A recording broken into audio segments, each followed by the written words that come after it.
Hi, I'm Sue Resig, and I want to help you with some things having to do with the Gerson protocol.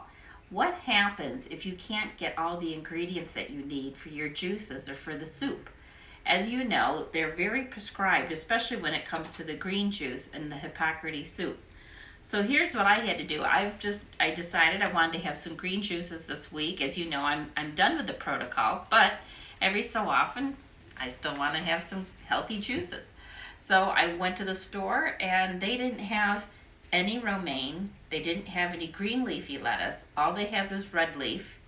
They had chard, they had beets, they had the green peppers. They didn't have any watercress. They didn't have any escarole or endive, which they typically don't, but those are all, and they did have green pepper, but those are all things that can go into our juices.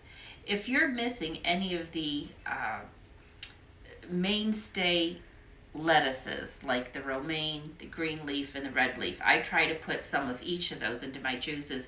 You just use more of the ones that you can get.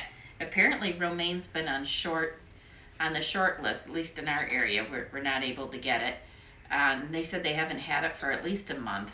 And you don't want to go with non-organic. You can still only use organic. So don't think, oh, I could get regular romaine. If I can't get organic romaine, I'll just wash it really good. No, you can't do that, because pesticides actually, even though we think, oh, they're sprayed on, it gets absorbed into the vegetables. It's no different than putting something on your skin. Your skin absorbs it.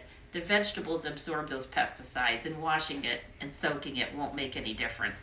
You have to use organic, and you can make a few, I don't want to say substitutions, because you can't change out what's in your green juice, but you can use more of what's in it.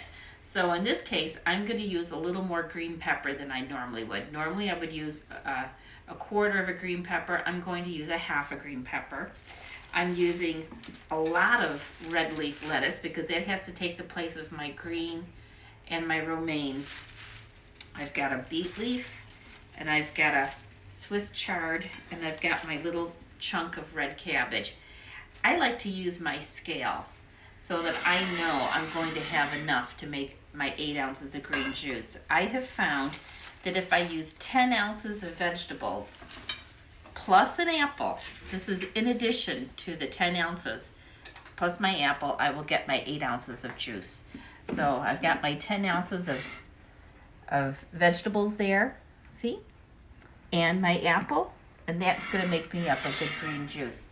And hopefully when the other lettuces come in, I can use those. Oh, well, come on, let's go find out what the timer's for.